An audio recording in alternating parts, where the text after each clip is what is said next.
Choi Gang-seok, the former chairman of the previous ruling party and current head of the Education Bureau, approaches the media cell for an interview.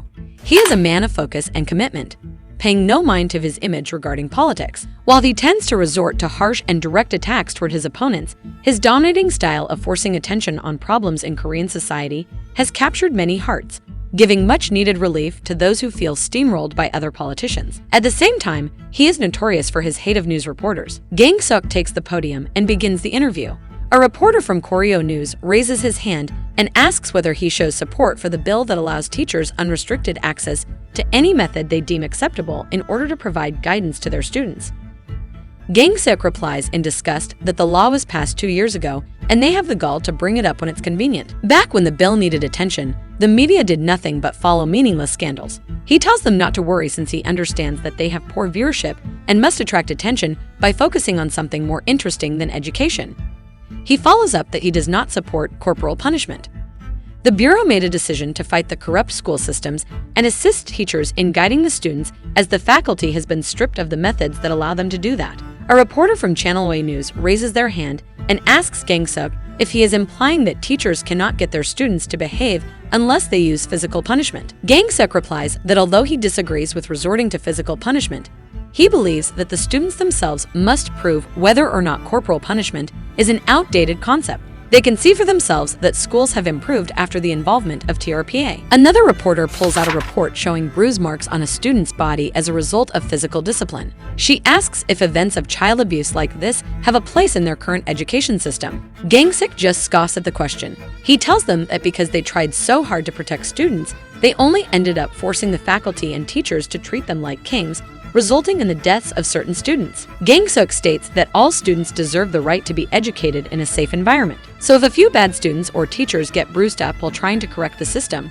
so be it. To finish up his interview, he shouts at the media to put it on record that as long as he is the Minister of the Education Bureau, he will put his full support behind TRPA and back them no matter the opposition. Meanwhile, Hwajin is seen sitting in front of a grave watching the press conference on his phone. He is taken aback by Gang-seok's statement and states that he is starting up a war. He wonders how in the world a guy like that was able to stay in office for 6 years. As he finishes his question, he looks up to see Gang-seok standing over him. He calls him Dad as Gang-seok kicks him for his earlier question. They both pray at the grave, paying their respects. Hwajin asks if TRPA will be able to stay afloat, especially with all the parents and media pushing for it to be shut down. Gang-seok just waves it off and says that there is nothing he can't do once he has put his mind to it. Hwajin asks Gang-seok if he thinks that his daughter, Ga-yoon, would be happy about what they're doing. Gang-seok responds and tells him that revenge is not sought for the sake of the dead, but because the living cannot bear with the pain.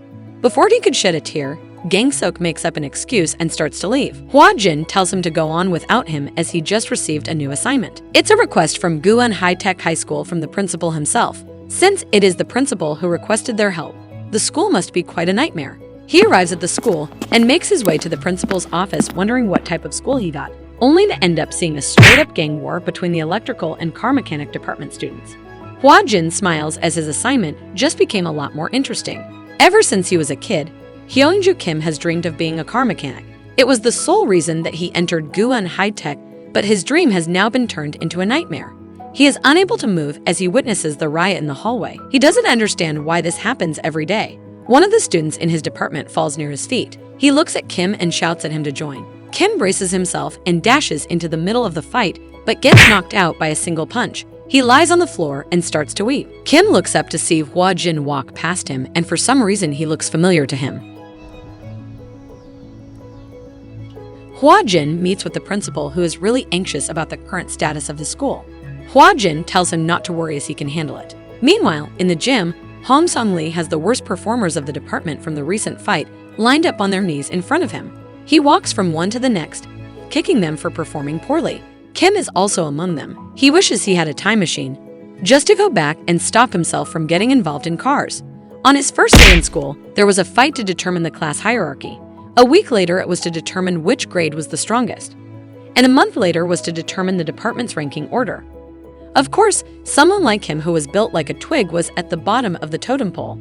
The only reason he made it to his third year was because of his passion for cars. Lee shouts at his classmates, telling them that no matter what, he will earn first place before he graduates. Kim braces himself as he is next. However, Lee picks him up, telling him that he doesn't deserve to be down here since he is a third year. Kim thinks that he is okay, but out of the blue, Lee suddenly turns back around and kicks him in the stomach. He's disgusted that someone as weak as Kim is in his class. He grabs him by the hair and pulls him in close, letting him know that he is weak, and asks him what he is even doing at their school. Hwajin interrupts his little session, telling him to back off since school isn't a place to measure one's strength, but that it is instead a place for learning. Lee walks up to him and demands to know who he is. He introduces himself as a TRPA agent from the Education Bureau. Everyone recognizes him and backs off except for Lee, who can't read or write, nor does he bother watching the news. He throws a jab at Hwajin to establish his dominance, but Hwajin just steps aside and knocks him out with a single punch. Hwajin then calls Kim to help him out. In the electrical classroom, Honky Cho is plotting his class's next move with his classmates, when suddenly the announcement speaker rings up. It's Kim, and he challenges the entire electrical department to a solo match in the gym. The foolhardy students rush towards the gym and kick its doors open, only to get whacked on the head with a baton from Hwajin.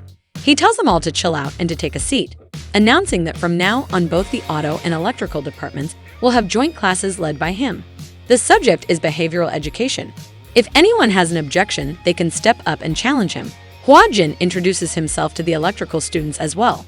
Cho realizes instantly who he is, since he saw him on the news, making Hwajin happy that he is finally getting some well-deserved recognition. Cho warns him that this school has a lot more backbone than the others.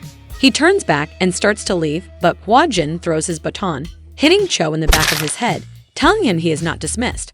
In a fit of rage, Cho picks up the baton and shouts that he doesn't know when to stop poking a lion, making Hwajin laugh. He tells Cho to come at him with everything he got, marking this as his first lesson. Cho charges at him with the baton, but gets knocked out cold from an open palm strike underneath his chin from Hwajin. He picks up the baton in disappointment since he thought Cho would put up more of a challenge. Seeing their leader on the ground, the entire class jumps on him at once. Lee laughs, saying it's like seeing himself 30 minutes ago. None of the students can lay a single hand on Hwajin.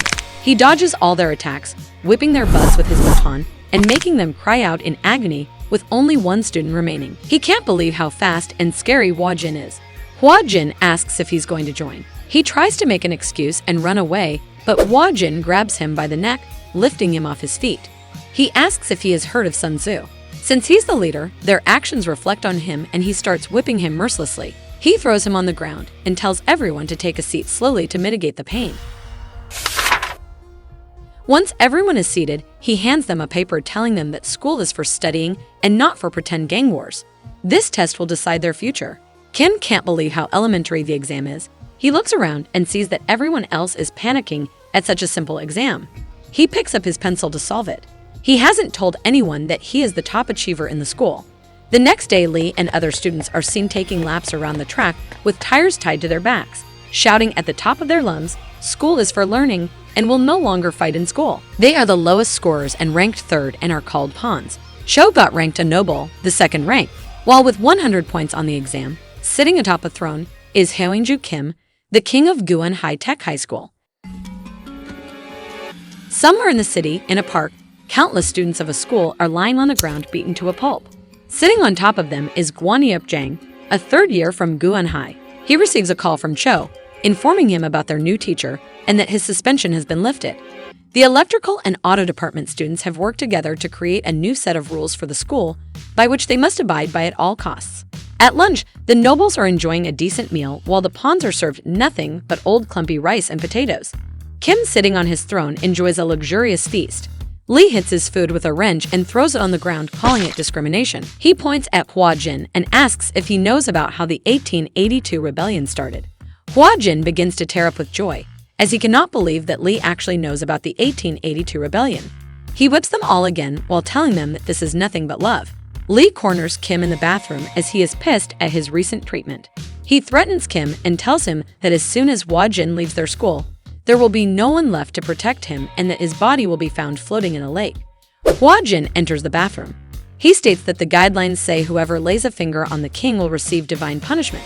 Back at the gym, he makes everyone get into a push-up position with their legs on top of each other in a line. They chant the same thing: "We respect and are faithful to our king."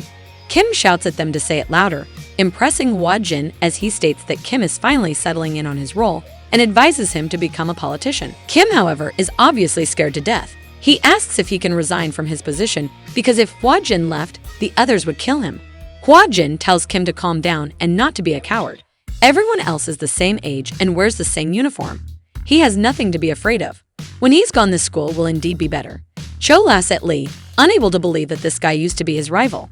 He tells Lee that today is the day Jang's suspension ends. They both sneer as they know the teacher is as good as dead when he arrives. The gym door suddenly bursts open and Jang enters carrying a sledgehammer, apologizing for being late. Hwajin comes down from the stage to greet him personally, since he is the one who made the principal get him off suspension. He tells Jang that he's late on his first day, so he has to bend down and drop the hammer. Jang throws down the hammer in his book bag and suddenly goes for a straight, powerful jab at Hwajin. Jang tells Hwajin that he lives up to the hype as he is impressed that he was able to block his punch. Hwajin starts bleeding from his mouth. Hwajin steps up to Jang with his gaze locked on him, ready to make him experience true education. Hwajin throws his baton down to be on even grounds with Jang. He tells Jang that he'll leave if he defeats him. They both get ready to strike. They leap at each other, but Hwajin is faster and he lands a massive left hook on Jang. But it is not enough to put him down. Jang grabs Hwajin's head and smashes it into the ground. Cho remembers the first time he saw Jang. He knew that he would end up as the new legend of the school.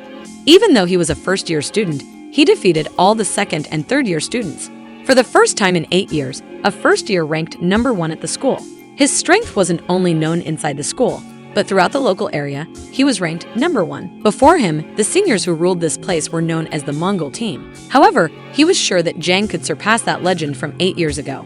The entire gym bursts with cheering and chants of Jang's name as their king has returned. Lee and Cho approach Jang to congratulate him. Lee turns his attention to Kim, who is still on stage waiting for his demise. Jang, however, grabs Lee and knocks him onto the ground. He then grabs Cho by the neck and starts choking him. Jang was mad that they were so powerless that they let a teacher destroy their ranking system. He kicks him in the stomach and throws him down on his knees. Jang lights up a cigarette. He tells everyone that he is going to challenge the area again since they have forgotten their school's true strength. They need to be sent a message. That's why he created the ranking system to train them. He announces that they will destroy the legend from 8 years ago and make a new one. Out of nowhere, Hwajin bursts out laughing on the floor, telling Jang that he was trying his best to find out his plan to take out the other school. But he couldn't help himself from laughing. He snatches the cigarette from Jang's mouth. Even though they act cool, they still think like their age. He asks if he is going to brag to his mommy about ruling the area. Jang's veins pop with anger as he tries to attack Hwajin with all his might. But Hwajin intercepts his attack and throws an elbow right into his ribs, cracking them. Jang falls down to the ground in agony, and Hwajin explains to Jang that Newton's third law applies to everything in life. He tells him that the harder he comes at him, the harder he will come right back. That's why you don't brainlessly attack people. He slaps his broken ribs, telling him that it will take him 2 to 3 weeks to heal. He turns over to Kim, congratulating him on receiving his very own personal servant, in order to teach Jang a lesson about being at the bottom of his own ranking system. At a restaurant, Guan High School Rebel Alliance gathers to discuss their current problem. Won Jang. One of the kids informs the others that Jang took out the entire Sorok High School by himself 2 days ago. If they sit there and do nothing, he will come for them next. They decide to set aside their differences and team up just to take Jang down, since he is the only one they can't beat. A student from Sorok High walks in with broken limbs. He is the top dog of his school who just got beaten 2 days ago by Jang. He tells them to get ready as there is nothing that can't be solved with money. Every day, Kim witnesses something unbelievable as he watches Jang pour him water. The top dog of the school is now serving as his butler. But of course, he wasn't so compliant at first. The first time he asked him to bring him some water, Jang got mad. Hwajin stepped in and rubbed a cat feather on his nose for having no respect while talking to His Highness Kim, making him sneeze. His cracked ribs ached from this so much that he couldn't even move. He gave the feather to Kim as a gift worthy of a king. Jang tried to get everyone on his side to jump Hwajin, but no one came forward. After seeing him beaten so easily, they realized that he is nothing special. Once he got hurt, he was no longer able to reign over others. But that wasn't the only thing that changed. The line between the auto and electrical departments was gradually starting to fade after the two departments spent 2 weeks together packed like a tin of sardines. Kim couldn't believe his eyes as he saw Lee and Cho, who were bitter rivals, get along as best friends. If things like this continued, they would not need Hwajin anymore. But Kim was still worried about himself. The principal, seeing the improvement in his students, goes to personally thank Hwajin, especially since he managed to calm down Jang. But Hwajin asks the principal if he really thinks that Jang has changed at all. After school, both Kim and Jang leave together. Kim tells him that there is no need for him to carry his bag since school is over. However, Jang tells him it's okay since it's a rule now and that if Kim could do it for 3 years, so could he. But Jang was just fooling him to believe that he had actually changed. Jang feels his ribs. It had been 2 weeks and they were almost fully healed. He never had to hold back this much in life. Tomorrow he was definitely going to smash Hwajin's face to pieces. Then he'll personally kill everyone who abandoned him. Suddenly, the kids from St.Society appeared behind them, laughing at the fact that the great Guan Jang was now carrying some loser's bag. Jang asks them when did they get the confidence to challenge him with just 3 people. The kid laughed as 3 men in suits appeared behind them. They are gangsters called the Hired Guns, paid by St.Society kids. Kim starts to panic since now they were dealing with adults. Not wasting any time, Jang quickly punches one in the face, breaking his nose. Gangster or not, they are not immune to his punches. He turns his attention to their leader and attacks again. However, he easily blocks his fist and punches Jang straight in his broken ribs. He tells Jang that even though he is strong, he is nothing like the kids he had to fight in his past. He tells Jang that even though he is getting paid, he feels wrong for beating up his own junior. It's been 8 years since he graduated from Guan High. Back then, he led a group of kids called the Mongol Army, and he was their leader, the Great Khan. Jang grins as his fate just brought the Great Khan in front of him. He gets up saying that after tonight, the only thing that people will be talking about is him beating the Great Khan. He runs forward with his fist raised ready to knock him out. Khan throws away his cigarette and kicks him right in the face, faster than Jang could punch him. He starts laughing at how weak Jang is. Khan tells him that he is just lucky that he wasn't born back then. Khan punches him in the neck, making him incapable of breathing. The first time Jang ever got violent was in the 1st grade. A group of kids rallied together and insulted his mother. He sent them home crying to their mothers. That's when he realized that if he could just fight well, he will never have to feel inferior again. Everyone who disrespected him because his family was poor or looked down on him and called him stupid soon was on their knees begging him for mercy. No one dared to even look at him, but today for the first time, a man appeared, immune to his punches. For the first time, Jang felt true fear. Khan kept punching Jang's face mercilessly, turning it into a bloody mess. Jang began to cry as he weakly reached out and grabbed Khan's hand, begging him to stop, promising to never mess with the people who hired him again or even fight. He begs Khan to let him go. The kids from Sorok start laughing as they never thought that they would see Jang cry like a little girl. Khan makes them an offer. He tells them that once Jang is fully healed, he will come back and stir up more trouble for them. So, for some extra fee, he will make sure that they are safe till their graduation. The gangsters take Jang and Kim to a construction site, and they pin Jang to the ground, flattening his hand out as Khan gets ready to smash his hand. One of the gangsters shuts Jang up, telling him that they will only chop his hand off, and Jang starts to cry hysterically. Jang and Kim never spoke a word to each other until all this. His hierarchy system made Kim's life a living hell.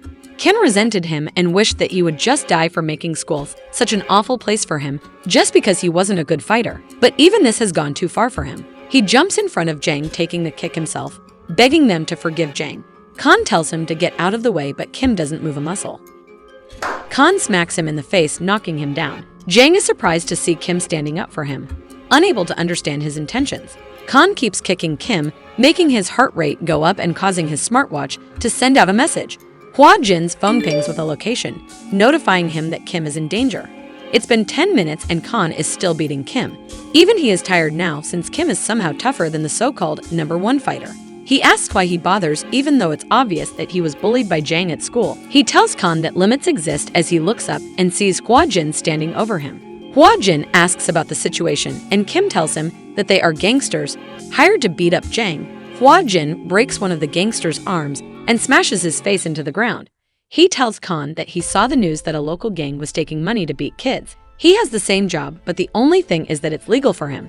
Seeing his unbelievable strength and speed, Khan draws out a knife and steadies himself, being careful not to underestimate him. He charges and attacks Hwajin with it, but he casually strikes it away with his hand. Kan tries to stab him again and again, but fails to land a single hit. He can't get past Hwajin's defense. He notices his stance and realizes it instantly as the Special Forces martial arts technique, Krav Maga. Hwajin disarms Kan and hits him on the temple with his elbow,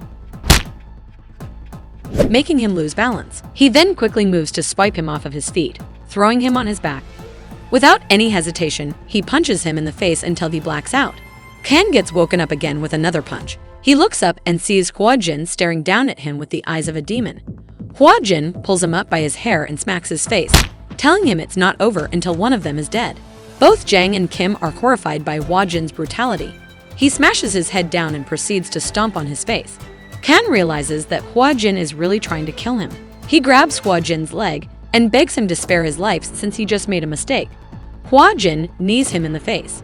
Kan gets on his knees and starts to whimper, telling him that he'll leave this gangster life right away. Hwajin kicks him in the face again, making Kan fall near Kim. He quickly bows to him and apologizes, begging him to stop Hwajin. He even offers them 20 times the treatment cost. Hwajin lights a cigarette and finally stops hitting Kan. He tells him that when it comes to apologies, it's the person you hurt that you're supposed to say it to, not the one hurting you. He tells Kan to get lost and then walks up to Jang and lets him know that he had been acting like Kan all along and that could easily be him in the future. The next day, Hwajin leaves the school. Everyone has been waiting a long time for this. They tie Kim up, ready to kill him. Lee laughs and tells him that he did warn him of this day. Before they could continue, Jang kicks the door open and shouts that if anyone touches Kim, they will suffer the consequences. Sho and Lee can't believe that Jang is standing up for Kim, even though he had suffered the most. After everyone leaves, Jang unties Kim. Last night's events and Hwajin's words really changed him. Kim had no reason to try and protect him, but it was because of his personality that he kept his limbs today. Hwajin told him that he was lucky it was the gangsters who got to him, or else he would have personally taught him a lesson. Human ranks are determined by their character, not their strength. Kim is scared that Jang might want to fight him one-on-one, but he starts to leave. Jang tells Kim not to misunderstand, as he's not doing this because of the teacher's threat. He's doing this because yesterday Kim was a little cool. After that day, Kim graduated without any harassment, and Jang gave up fighting and focused on his studies as well. They went their separate ways after graduation, and 10 years later, they got a job at the same electric car company. Back at the Ministry of Education, Yongtaek throws down a large pile of files near Hwajin, who sulks as he has just gotten back. He asks Hwajin to do his job properly and asks him why it takes him so long to complete a task. Hwajin is pissed because he is not a contract gangster who can just go in and just beat up all the students. He asks Gangsuk to let him recruit more people as too much work is piling up. Gangsuk tells him not to worry as he has already made arrangements for that. Hwajin goes through a file from Soyeon Girls High School. He puts it down and nervously refuses to do any girl high school. Gangsuk tells him that that is precisely why he has hired a female employee. A red-haired woman in a suit walks in and salutes them, introducing herself as the new addition to the TRPA forces, Hanrim Im. It takes Hwajin a few moments, but he recognizes her. Cold sweats begin running down his face as he recognizes her as his sergeant from his days in the Special Forces. Hwajin asks her why she is here. She replies with a smile that she is there to catch a deserter, her captain, Na Hwajin. At Soyeon Girls High School, a teacher is cornered by a group of girls. One of them has a pair of razors while another is recording a video. The girl with the razor tells the teacher that he has such a cute face, but his hair is ruining it, so she will fix it for him. The teacher grabs her hand in anger and tells her to stop. He quickly pulls his hand back after realizing that he had just laid his hands on a female student. She smiles maliciously and tells him that he will be facing grave consequences for his actions.